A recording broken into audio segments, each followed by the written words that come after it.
Hi everyone, this is Nat from Wellness with Nat, and today I'm multitasking because there's not enough time in the day. There should be enough time. I just have so many things I want to do. Sometimes life's kind of amazing like that. So I am watering my garden while I am doing my update, and maybe if I face this way you can see more pretty things than the house. So, meditation retreat. Oh my god, best thing ever. It's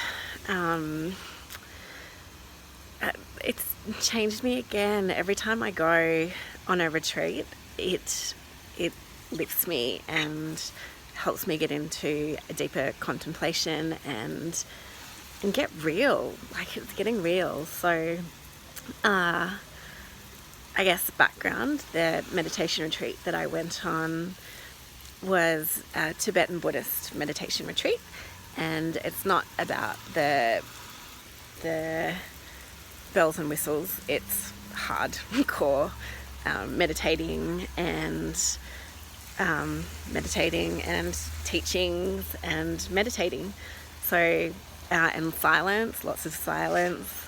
God help me, I couldn't blog.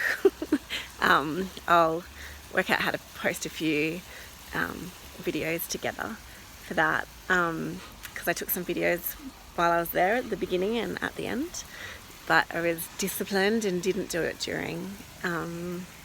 So basically a Tibetan or the meditation retreat that I selected to go on was called a Calm Abiding meditation retreat, and it's a form of meditation that you can learn already through the Tibetan Buddhist Society here in Canberra, and I will be doing the teacher training later this year. So next year I'm going to be teaching in Canberra and then working out how to teach online through webinars so that I can spread the amazing joy of this form of meditation.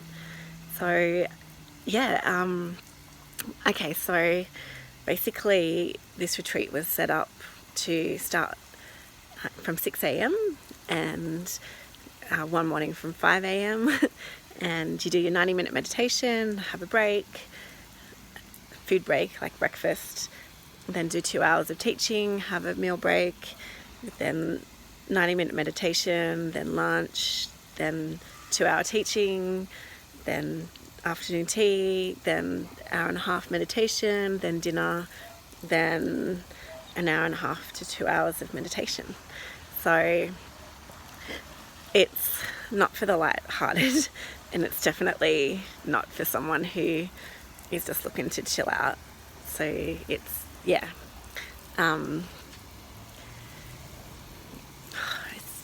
But the fact that you get to sit and just be with yourself and be immersed by these amazing teachings that Buddha has provided to us, it makes it beyond value.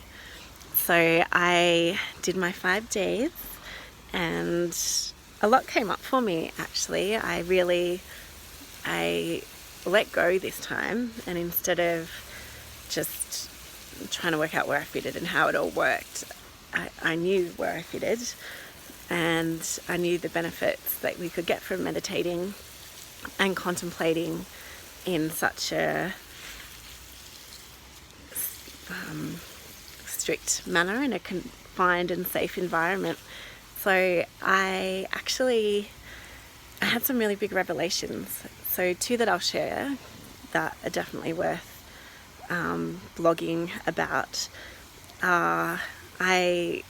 So you're in silence most of the time, and you're not reading, and you're not, like, in your own time, like the break time, you might sit with people, but really you're on your own. So there's no distractions, and there's no TV, and there's no radio, there's no music. It's just you. And I don't know, allows some thoughts to pop up that I didn't realize I was holding on to. And during one of the nights before I went to bed, I could feel my anxiety peaking. I'm like, what's going on? What are you doing in there? You know, internal dialogue with myself. And I found out, started bubbling to the surface, was the incident that occurred, me to end up in hospital in April last year, when I lost the vision that the cornea transplant had restored. And I felt the memory come back, and they teach us how to stay with the memory. And so alongside the Buddhist meditation technique and the way to watch the thoughts, so I also watch them knowing that as part of my coaching toolkit, that it would actually be good to play it all out, watch it, and see where I'm holding on to stress so that I can let it go, because you really need to connect in with the exact moment.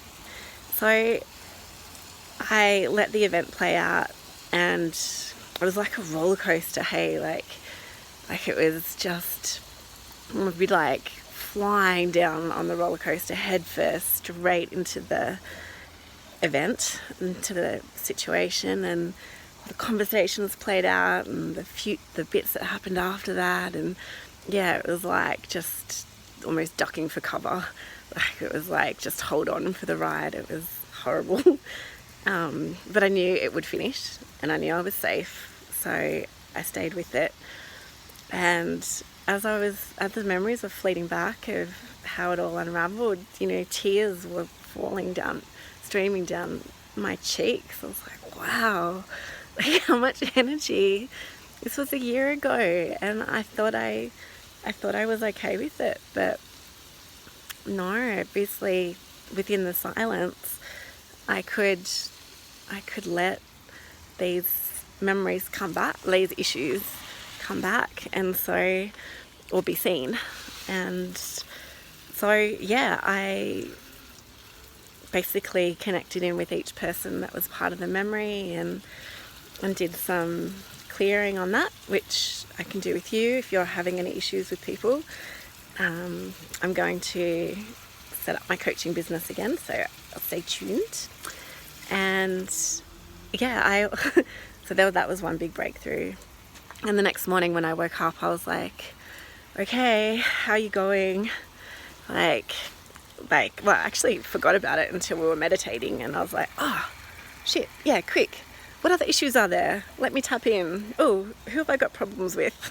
How can I get in on these and fix them? So, yeah, so good. And by fixing, I mean looking at it from a different perspective and clearing it out of my mind. There's shit that I don't need to hold on to, and other people don't need to hold on to. So that was great. Now the next bit's uber amazing, but not, because I'm a little bit worried. So in Buddhism, we talk about emptiness, and that everything is empty, that nothing has any meaning or attachment, or that except for what we put onto it. So I have a very definite chocolate addiction, and I decided to use one of the sessions to meditate on the emptiness of chocolate. And I basically, you know, an empty bucket, there's nothing inside the bucket, right? So I went through at a really deep level that I'll share separately, so I don't go forever today. And I can't eat chocolate.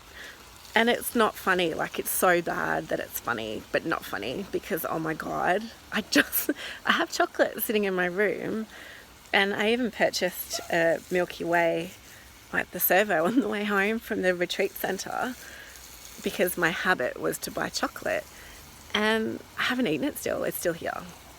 And I haven't, like, I have freckles because I'd moved from a chocolate block a day to a couple of mini Mars bars or Bounties a day. or twice a day or 3 times a day, to, all right, just some freckles. Just if you need a little bit of chocolate, have some freckles. And I realized in the retreat that, and I knew it before, that I wasn't eating chocolate for the taste. I was eating chocolate because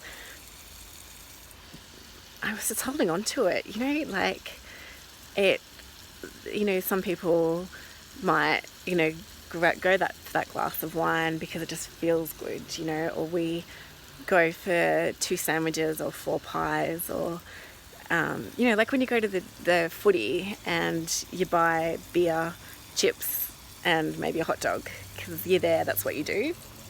So that's a habit, not real kind of thing, not a need, and it's not nourishing, and it's just a habit. So I'd been using all my mindful techniques that I do in my coaching program, the Inspired to Be You program, and I could see exactly what moments I was eating the chocolate, and I was refusing to do anything to fix it because it was serving another purpose. And obviously one of the purposes it was serving was to do with my anxiety in relation to different issues, so which I worked on while I was at the retreat. So yeah, life's pretty amazing if you get in there. So yes, right? I nearly folded after dinner. I'm like, oh my God, I really want chocolate. I love after dinner chocolate. And I walked up to my freckles and my stomach just flipped. Hey, it's like, nah, don't want it. I was like, damn you. Okay, fine. So actually I should start a counter, hey, on my, there must be a counter app.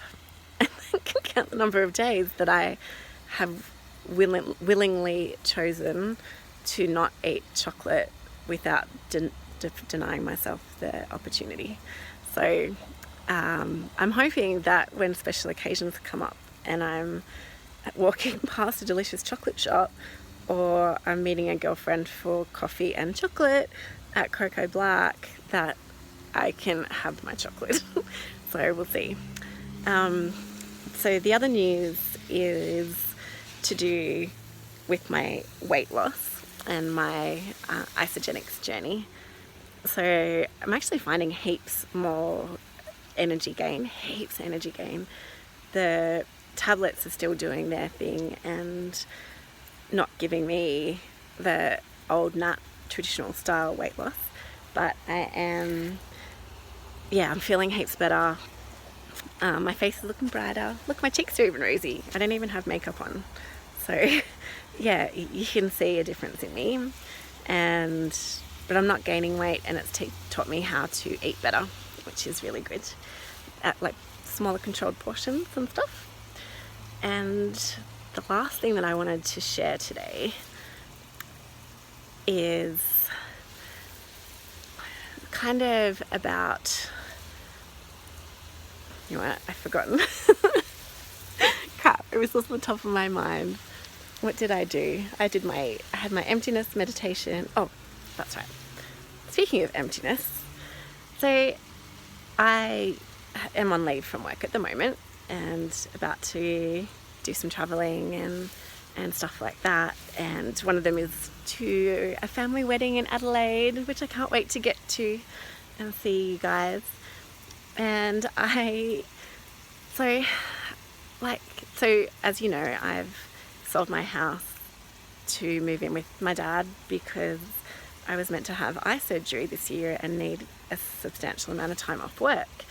But because of some miraculous reason, probably related to my energy healing and meditation, when I saw my doctor, so this was his decision in October 2017, and when I saw him in January 2018, he's like, oh, your vision in your right eye has improved so much, has actually improved, and you know what, if it's on its way up, I don't want to touch your left eye now, I want you to wait. So of course I did the normal nut thing and looked at it like, oh, are you freaking kidding me? I sold my house. I moved in with my dad. I am no longer 30-something this year. And now what? And then, so yeah, that made me just, it sucked. And then I realized, well, as the time went on, I'm like, well, actually, as the weeks passed, I realized maybe I could, instead of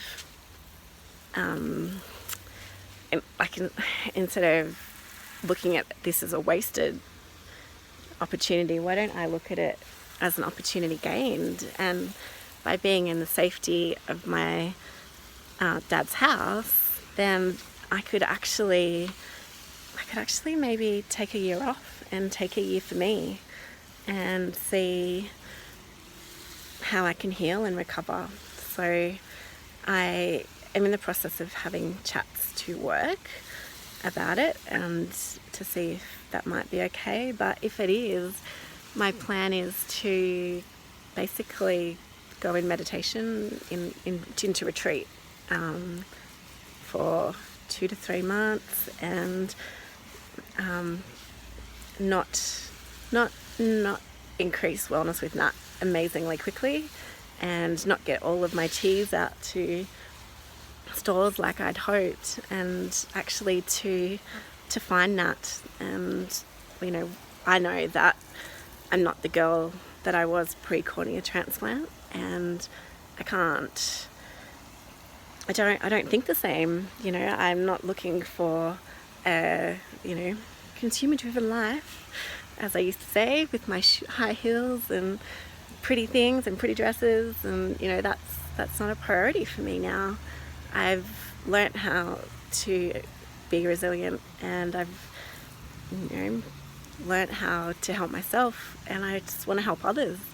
And I definitely want to keep helping people through meditation and all of that. So not the career-driven person that I used to be.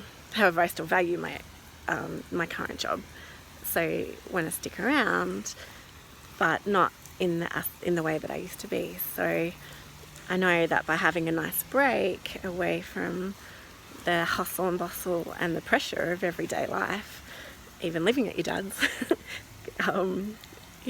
where we share all the house chores, it's still life stuff. So stay tuned, and let's see what adventures 2018 will hold for me.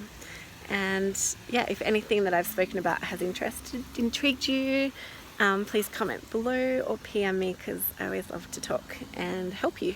Alright, be safe and shine bright and embrace your true self. Bye.